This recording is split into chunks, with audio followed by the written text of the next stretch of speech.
Hello, ഇന്നൊരു diet mix ആണ് കൊണ്ടുവന്നിരിക്കുന്നത്. അതിൻ്റെ കൂടെ തന്നെ പറയാം, ഷുഗർ ക്രേവിങ് ഉള്ളവർക്ക്, അതായത് ഫലൂഡ, ഐസ്ക്രീം ഭക്ഷണത്തിന് ശേഷമൊക്കെ അല്ലെങ്കിൽ മധുരം കഴിക്കാൻ തോന്നുന്നവർക്ക് യൂസ് ചെയ്യാൻ പറ്റുന്ന ഒരു മിക്സും കൂടാണ്. അപ്പോൾ ഇതെങ്ങനെ അപ്പോൾ ഡയറ്റ് മിക്സ് ആകുമെന്ന് ചോദിച്ചാൽ, വിത്തൗട്ട് ആഡിങ് എനി ഷുഗറാണ് ഇത് ചെയ്തിരിക്കുന്നത്.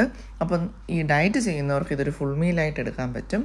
അല്ല, ഷുഗർ മധുരമുള്ളത് കഴിക്കണം എന്നുള്ളവർക്ക് അങ്ങനെ വേണമെങ്കിലും യൂസ് ചെയ്യാം. അപ്പോൾ ഈവൻ ഹണി പോലും ഞാൻ ഇതിനകത്ത് ആഡ് ചെയ്തിട്ടില്ല.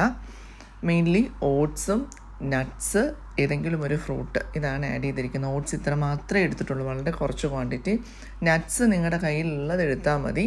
പിന്നെ ഡേറ്റ്സ് ഉണ്ടെങ്കിൽ നല്ലതായിരിക്കും. ഒരു 3 ഡേറ്റ്സ്, ഞാൻ പ്രിപ്പയർ ചെയ്യുന്ന ക്വാണ്ടിറ്റിക്ക് ഞാൻ എടുത്തിരിക്കുന്നത് 3 ഡേറ്റ്സാണ്. ഷുഗർ വേണ്ടാന്നുള്ളവർക്ക് ഡേറ്റ്സ് 1 or 2 ആയിട്ട് കുറയ്ക്കാൻ പറ്റും.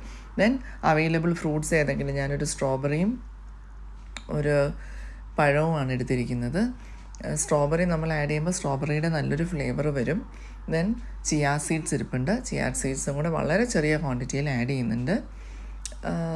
ആദ്യമേ തന്നെ നമ്മൾ പഴം ആഡ് ചെയ്യില്ല കേട്ടോ. അപ്പോൾ ആദ്യം ഞാനിതിനകത്തേക്ക് ഓട്സ് ആഡ് ചെയ്യും. ദെൻ നിങ്ങൾക്ക് ഇവിടെ നട്ട്സ് കാണാൻ പറ്റും, ബദാം, ഡ്രൈഡ് ഫിഗ്, വാൽനട്ട്. അതിൽ വാൽനട്ടാണ് ഏറ്റവും നല്ലത് കേട്ടോ. ദെൻ ബദാം, എല്ലാം നല്ലത്. റൈസിൻസും ഇരിപ്പുണ്ട്. അപ്പോൾ നിങ്ങളുടെ കയ്യിൽ എന്താണോ അവൈലബിൾ ആയിട്ടുള്ളത്, പീനട്ട് യൂസ് ചെയ്യുന്നവർക്ക് പീനട്ട് യൂസ് ചെയ്യാം. Depends on your taste. പിന്നെ മാറി മാറി യൂസ് ചെയ്യുന്നത് എപ്പോഴും നല്ലതായിരിക്കും, നമുക്ക് ഒരിക്കലും മടിക്കില്ല. ഇങ്ങനെയായി ഞാനിത് മിക്സ് ചെയ്തിരിക്കുന്നത്. ഏറ്റവും ആദ്യം ഓട്സ്, ദെൻ ഈ നട്ട്സ് എല്ലാം കൂടെ ചോപ്പ് ചെയ്ത് ആഡ് ചെയ്തു, പ്ലസ് സ്ട്രോബെറി. പിന്നെ ചിയാ സീഡ്സ് ടോപ്പിലാണ് ആഡ് ചെയ്ത് കൊടുത്തിരിക്കുന്നത്. അടിയിലേക്ക് ഏറ്റവും ആദ്യം നമ്മൾ ഇട്ട് കൊടുത്താൽ ഇത് അടിയിൽ പിടിക്കും.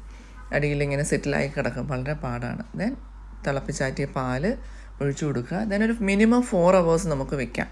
ദെൻ നൈറ്റ് വെച്ചിട്ട് രാവിലെ എടുക്കാം, അല്ലെങ്കിൽ എപ്പോഴെങ്കിലും പ്രിപ്പയർ ചെയ്ത് വെച്ചിട്ട് നൈറ്റ് വേണമെങ്കിലും, മോർണിംഗ് അല്ലെങ്കിൽ നൈറ്റ് നമുക്ക് യൂസ് ചെയ്യാൻ പറ്റും. നിങ്ങൾക്ക് ഓഫീസിൽ വേണമെങ്കിൽ കൊണ്ടുപോകാം. തണുപ്പൊക്കെ മാറി നല്ല സെറ്റായിട്ട് കിട്ടും. ദെൻ ഫ്രിഡ്ജിൽ നിന്ന് എടുത്തതിന് ശേഷമാണ് പഴം അല്ലെങ്കിൽ ആപ്പിൾ ആണെങ്കിലും നമുക്ക് യൂസ് ചെയ്യാം. പഴമാണ് ബെറ്റർ ടേസ്റ്റ് കേട്ടോ. അപ്പോൾ ഈ പഴവും 2 ഡേറ്റ്സും ഇനഫ് ഫോർ ദ ഷുഗർ. അപ്പോൾ അത് നല്ലൊരു മിക്സാണ്, ഡയറ്റ് ചെയ്യുന്നവർക്ക് നല്ലതായിരിക്കും. So thank you.